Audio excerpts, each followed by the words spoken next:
की, जहां पर 2017 में सपा कांग्रेस गठबंधन के प्रत्याशी सोहेल अंसारी ने जीत हासिल की थी। वहीं 2022 में भी कांग्रेस ने सोहेल अंसारी को ही कैंट सीट से उम्मीदवार बनाया है और वहां पर वो फिर से अपनी जीत का दावा कर रहे हैं और कह रहे हैं कि इस बार भी कानपुर कैंट की जनता उन्हें ही लखनऊ भेजेगी।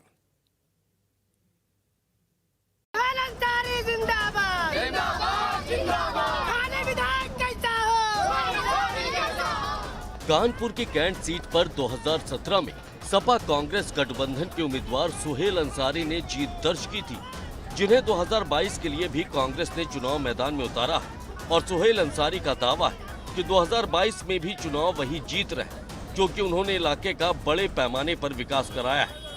कानपुर की 10 विधानसभा सीटों में कैंट ऐसी सीट है जिस पर कांग्रेस ने जीत दर्ज की थी।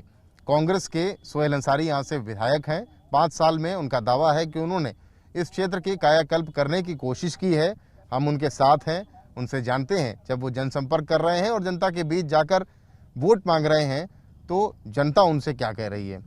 सोहेल जी, आपका स्वागत है। धन्यवाद बहुत बहुत। सोहेल जी, आपसे ये जानेंगे कि पिछले 5 सालों में ऐसे क्या काम आपने कर दिए हैं कि जनता इस बार फिर से आपको विधानसभा भेजेगी।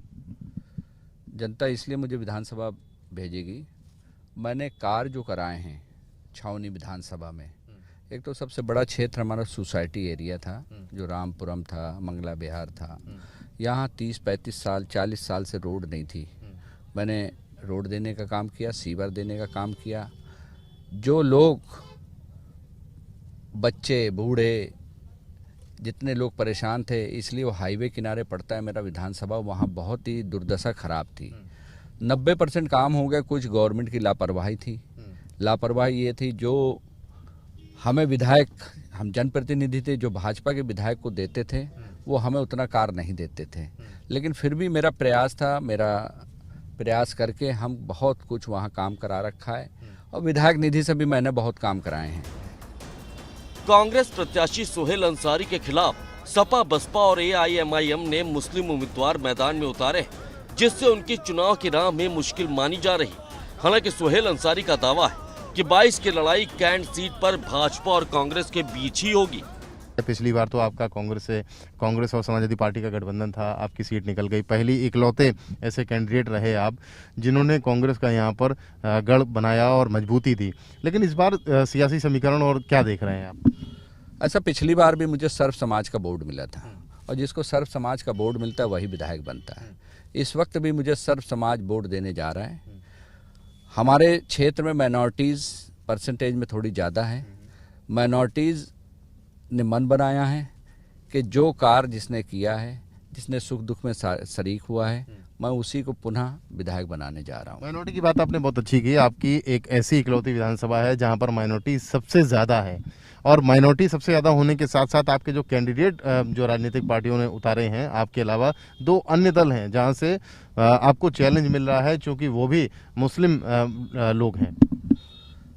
मैंने पहले भी कहा, जनप्रतिनिधि वही बनता है जो सर्व समाज का वोट पाता है। लेकिन इस वक्त जो हालात हैं, जो मामलात हैं, कैंडिडेट जो आए हैं और जो कैंडिडेट लड़ रहे हैं, उनकी छवि में मेरी छवि में बहुत फ़र्क है। जो कैंडिडेट आए हुए हैं, अगर उनके बारे में कोई पूछेगा तो मालूम पड़ेगा, अगर मेरे बारे में पूछेगा तो मालूम पड़ेगा। एक कैंडिडेट आए हैं नीली टोपी वालों से, उनकी केस हिस्ट्री देख लो, और एक आए हैं लाल टोपी वालों से, तो उनकी भी अगर इतिहास, उनके बुजुर्गों के, उनके पुरखों के इतिहास पूछोगे तो इतिहास अपने आप मालूम पड़ जाएगा उनका क्या इतिहास है और अभी क्या इतिहास है। लेकिन जनता को ऐसा नहीं लगता कि जनता को ये टोपियां पसंद आ सकती हैं? आपके लिए खतरे घंटी हो सकती हैं ये टोपियां? हमारे लिए खतरे घंटी कोई नहीं है। हमारी तो सीधे सीधे लड़ाई बीजेपी से हो रही है और हम ही उसको, बीजेपी को हरा सकते हैं और कोई हरा नहीं सकता।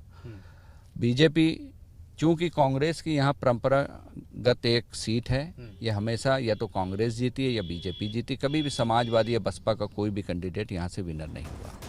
भले ही कांग्रेस प्रत्याशी दावा कर रहे हैं कि कानपुर कैंट सीट से उनका सीधा मुकाबला भाजपा के साथ है और यहाँ के मुस्लिम मतदाता उनके समर्थन में, लेकिन दूसरी पार्टियों के मुस्लिम उम्मीदवारों को उतारने की वजह से उनके लखनऊ पहुँचने की राह में अड़चन भी पड़ सकती है। इससे इनकार नहीं किया जा सकता।